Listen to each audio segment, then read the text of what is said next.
Hello दोस्तों, तो आज हम नीट के लिए डिस्कस करने वाले हैं। 3 कॉन्सेप्ट डिस्कस करेंगे जिससे हर बार क्वेश्चन पूछे जाते हैं बार बार, ठीक है। और आपके कोई क्वेश्चन रुकेगा नहीं, सारे सॉल्व हो जाएंगे। मैं इस वीडियो में हीट ऑफ हाइड्रोजनेशन के बारे में बताऊंगा, ठीक है, सिखाऊंगा। और ये क्वेश्चन सॉल्व कराऊंगा, आपके सारे पीओक्यू सॉल्व हो जाएंगे। हीट ऑफ कंबक्शन के बारे में और स्टेबिलिटी ऑफ रेजोनेटिंग स्ट्रक्चर कैसे फाइंड आउट करते हैं वो बताऊंगा, ठीक है। तो हम डायरेक्ट टू दी पॉइंट चीज़ें बात करेंगे बिना टाइम वेस्ट किए हुए। आइए स्टार्ट करते हैं, ठीक है। देखो, सबसे पहले हीट ऑफ हाइड्रोजनेशन सिखाते हैं। तो हीट ऑफ हाइड्रोजनेशन का 2 ट्रिक याद रख लेना। ट्रिक क्या है, कॉन्सेप्ट, कि हीट ऑफ हाइड्रोजनेशन जो होता है directly proportional to number of pi bond होता है। पहला ये लगाना। दूसरा ये लगाना कि हीट ऑफ हाइड्रोजनेशन जो होता है वो इनवर्सली प्रोपोर्शनल टू स्टेबिलिटी होता है, ठीक है। अब देखो, यहाँ पे अगर मान लो आपको बताना है क्या हीट ऑफ हाइड्रोजनेशन का ऑर्डर, तो देखो हीट ऑफ हाइड्रोजनेशन का ऑर्डर क्या हो जाएगा, हमारे पास ये है था, ठीक है। देखो, ठीक है। तो यहाँ पे हमने नंबर ऑफ क्या, पाई बॉन्ड तो सेम है, यहाँ भी एक पाई बॉन्ड, यहाँ भी एक पाई बॉन्ड। अब हीट ऑफ हाइड्रोजन स्टेबिलिटी देख लो, तो यहाँ पे क्या है, यहाँ पे 3 3 6 3 9 3 12 12 अल्फा हाइड्रोजन है। एल्कीन का स्टेबिलिटी कैसे देखते हैं, अल्फा हाइड्रोजन को देख के। अब अल्फा हाइड्रोजन क्या देखते हैं, डबल बॉन्ड के बगल वाले कार्बन से जुड़े हाइड्रोजन को अल्फा हाइड्रोजन कहते हैं। तो यहाँ पे ये कार्बन है, ये कार्बन है, ये कार्बन, तो इससे 3 हाइड्रोजन जुड़ा है, इससे भी 3, सबसे, तो 12 हाइड्रोजन हो गए अल्फा हाइड्रोजन। यहाँ पे 3 3 6 अल्फा हाइड्रोजन है। तो जो स्टेबिलिटी का ऑर्डर हो जाएगा वो ए ग्रेटर देन बी हो जाएगा। लेकिन हीट ऑफ हाइड्रोजनेशन का ऑर्डर देखोगे तो उल्टा कर दोगे, B is greater than A, क्योंकि heat of hydrogenation inversely proportional to stability होता है, ठीक है। ये क्वेश्चन हो गया सॉल्व। अब ऐसे ही है, इसमें हीट ऑफ हाइड्रोजनेशन बताएं तो इसमें ज़्यादा पाई बॉन्ड है तो ज़्यादा हीट ऑफ हाइड्रोजनेशन होगा, पहला रूल, ठीक है। तो रूल स्टेप वाइज चलना है ऐसे सेक्वेंस में, ठीक है। चलो अगला क्वेश्चन, अगला देखते हैं। अगला मैं आपको क्या सिखा रहा था, हाँ, तो वैसे डियर मैं proper video IIT thinking channel पे अपलोड करता हूँ, तो वहाँ पे आप देखना, ठीक है ना। तो यहाँ पे अब मैं सिखाता हूँ stability of resonating structure. Heat of combustion भी सिखाऊंगा, पहले ये सिखा देता हूँ, ठीक है। तो स्टेबिलिटी ऑफ रेजोनेटिंग स्ट्रक्चर में कैसे फाइंड, 4 रूल बताऊँगा, ऐसे फॉलो करना, कभी गलत नहीं होगा। देखो, पहला रूल कहता है अनचार्ज स्पीसीज है तो वो चार्ज से ज़्यादा स्टेबल होगा। जैसे ये है, ये बी है, तो देखो ये चार्ज है, ये अनचार्ज है, तो चार्ज अनचार्ज वाला ज़्यादा स्टेबल होगा, ठीक है ना, पहला रूल।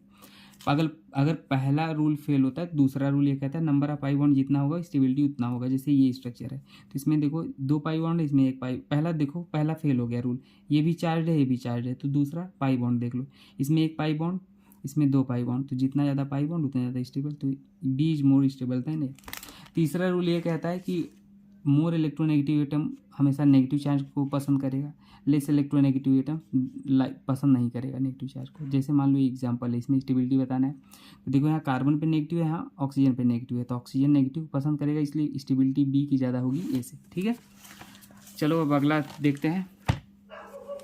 अगला हीट ऑफ कंबक्शन सिखा देता हूँ, ठीक है। हीट ऑफ कंबक्शन में क्या था कि heat of combustion directly proportional to number of carbon atom, इसको भी सीक्वेंस में ही याद रखना। और heat of combustion inversely proportional to stability, तो जैसे मान लो ये प्रोपेन है, एथेन है, तो इसमें 3 कार्बन, इसमें 2 कार्बन है, तो हीट ऑफ कंबक्शन जितना कार्बन होगा उतना ज़्यादा होगा, ये होगा पहले वाले का, इससे ज़्यादा होगा। अगर मान लो इसमें बोलेगा हीट ऑफ कंबक्शन, तो इसमें भी 3 कार्बन है, इसमें भी 3 कार्बन है, तो दूसरा अप्रोच लगाओ, इस इनवर्सली प्रोपोर्शनल टू स्टेबिलिटी, तो स्टेबिलिटी किसकी ज़्यादा होगी, देखो यहाँ पे एक ब्रांचिंग है, तो branching inversely proportional to stability, अगर ब्रांचिंग बढ़ेगा तो स्टेबिलिटी घटेगा।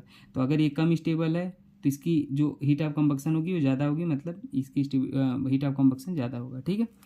और यहाँ पे क्या, ये वाला कॉन्सेप्ट, इसमें हीट ऑफ कंबक्शन कैसे निकालोगे, तो 6 कार्बन है, 6 कार्बन है, तो heat of combustion directly proportional to small ring, या कह लो स्ट्रेन के डायरेक्टली प्रोपोर्शनल होती है। तो इसमें 4 मेंबर रिंग, इसमें 5 मेंबर रिंग है, तो इसका हीट ऑफ कंबक्शन ज़्यादा होगा, ठीक है। ये हो गया। अच्छा, अब रेजोनेटिंग स्ट्रक्चर से और कुछ इंपॉर्टेंट बात कर लेते हैं। ये अलग, ये भी याद रख लेना, ठीक है ना, पूछता है। इसमें देखो अगर स्टेबिलिटी बोले तो इसमें 3 पाई बॉन्ड, इसमें 2, तो ये ज़्यादा होगा। लेकिन इसमें बोले इसमें भी 3 पाई बॉन्ड, इसमें, तो हमेशा याद रख लेना क्लोज्ड स्ट्रक्चर का रेजोनेटिंग स्ट्रक्चर ज़्यादा स्टेबल होगा। क्लोज्ड, इसमें 3 पाई बॉन्ड, इसमें भी 3, तो क्लोज्ड वाले ज़्यादा होगा, इसलिए ये ज़्यादा स्टेबल है। अगर मान लो इसमें पूछे तो इसमें 1 2 3 पाई बॉन्ड, ये ज़्यादा होगा। लेकिन अगर इसमें पूछे तो इसमें भी 3 पाई बॉन्ड, इसमें भी, अब क्या, इसमें लीनियर रेजोनेंस हो रहा है, इसमें क्रॉस रेजोनेंस हो रहा है, इधर और इधर, तो इसलिए लीनियर वाले का ज़्यादा होता है, क्रॉस से याद रखो ये सब चीज़ें, ठीक है ना। और एरोमेटिक ज़्यादा स्टेबल होता है, फिर नॉन एरोमेटिक, फिर एंटी एरोमेटिक, ठीक है। ये चीज़ें आप याद रख लेना। बाकी @IIT थिंकिंग चैनल पे प्रॉपर वीडियो नीट के लिए स्पेशल डली हुई है, नीट एक्सक्लूसिव PY की करके ट्रिक और टिप्स का वीडियो देख लेना, सारे क्वेश्चन सॉल्व हो जाएंगे। ठीक है, ओके दोस्तों, मिलते हैं नेक्स्ट वीडियो में। Thank you.